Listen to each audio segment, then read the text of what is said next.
The Dallas Cowboys walked out of Monday Night Football with more than just a win over the Las Vegas Raiders. They walked out with hope, momentum, and a wave of positive updates that every fan needed to hear. And today, we're breaking it all down with the energy this moment deserves. The kind of night where you can feel the season shifting.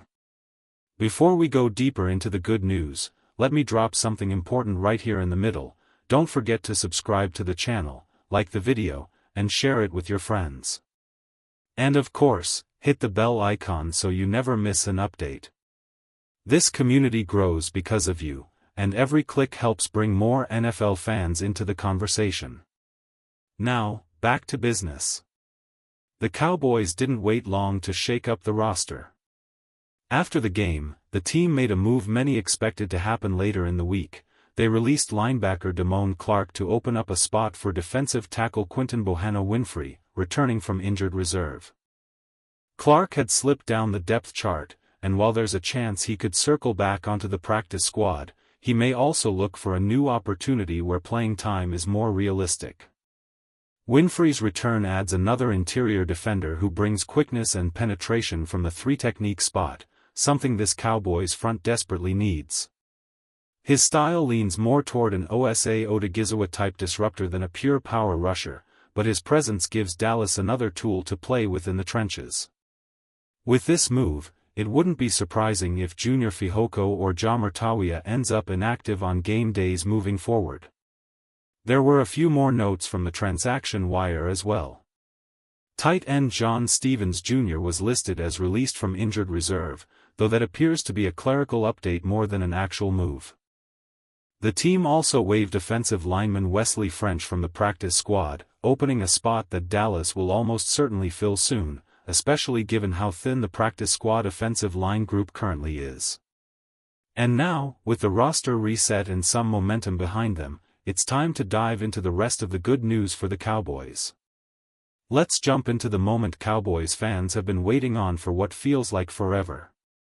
Long before the trade deadline fireworks, before the unexpected roster twists, this was the return everyone had circled. DeMarvion Overshown finally stepped back onto the field, making his long-awaited debut after that devastating knee injury last year. And for a player who had every reason to look rusty, Overshown came out confident, focused, and playing like he belonged. He logged 31 snaps, and while the stat sheet won't tell the whole story, 1 tackle and 1 tackle for loss, the film absolutely does. His run fits were clean, his speed showed up immediately, and in coverage he held his own. According to PFF, he allowed 3 catches on 3 targets for just 18 yards. No explosive breakdowns, no panic, no hesitation. The one bigger gain came on a mesh concept that was far more about the design than a mistake by Overshown. Most importantly, he didn't look slow. He didn't look unsure. He looked healthy. Seeing him fly around after everything he's battled to get here, that's the kind of emotional spark a defense feeds off. And this is just the beginning. 31 snaps was a warm-up.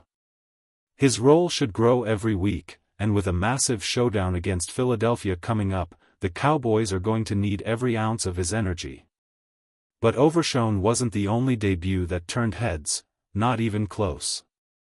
Because if there was one player who completely stole the spotlight, it was defensive tackle Quinnen Williams, making one of the most dominant first impressions you could ask for. This was the exact version of Williams the Cowboys chased so hard during trade talks with the Jets, the game wrecker, the interior monster, the unstoppable force. He was relentless. He was violent.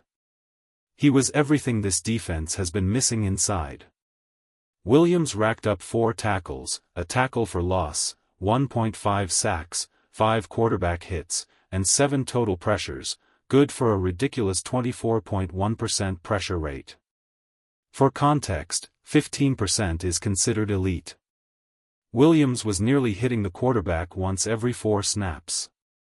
That's rare. That's special. That's superstar production. Even his pass rush win rate was higher than the pressures themselves because the Raiders didn't give their quarterback much time to hold the ball. And honestly, you can't blame them.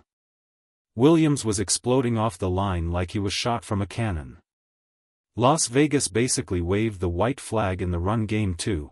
They didn't even bother trying to attack him inside. Their running backs combined for just 13 yards on 8 carries, and most of that was simply the Cowboys stonewalling everything between the tackles. This is the version of Quinnen Williams that changes games. This is the kind of performance that changes seasons. And together, Overshown returning, Williams dominating, it feels like the Cowboys' defense is finally starting to look whole again. The Raiders' rushing attack wasn't just quiet, it was erased. Completely. And when we break down the preview for next week, you'll see just how much the defensive rankings jumped because of this performance alone. Even Cowboys owner Jerry Jones couldn't hold back his excitement when talking about Quinnen Williams after the game. He said he locked in on Williams from the very first snap, watching how the Raiders' offensive line tried, and failed, to contain him. Jones described it perfectly. Williams was so dominant that it made you lean back in your seat and grin. When one defensive tackle demands that much attention, everything else in the defense opens up. Blocking schemes shift. Protection cracks. Opportunities multiply. The Cowboys haven't seen this kind of interior pressure in years, and it's already changing the identity of the unit. And one player who benefited from that chaos more than anyone? Osa Odighizuwa. Osa has quietly stacked 2 of his best games of the season, and this one may have been his most complete performance yet. Even when Williams wasn't on the field, Osa was winning his matchups with power and explosiveness. He finished with a tackle for loss, a sack, 3 quarterback hits, and 8 total pressures, the type of disruptive stat line that doesn't always show up in the headlines, but absolutely shows up on film. What made it even more impressive was how well he worked within the Cowboys' 5-man fronts. With Williams drawing double teams and forcing the Raiders to slide protection, Osa attacked the gaps with aggression and confidence.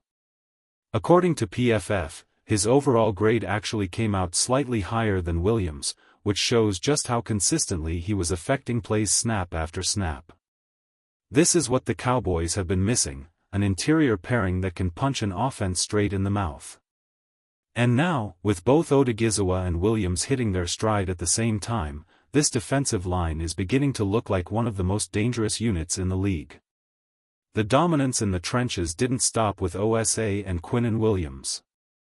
Kenny Clark also delivered a strong outing, adding even more proof that the Cowboys' interior defensive front is heating up at the right time.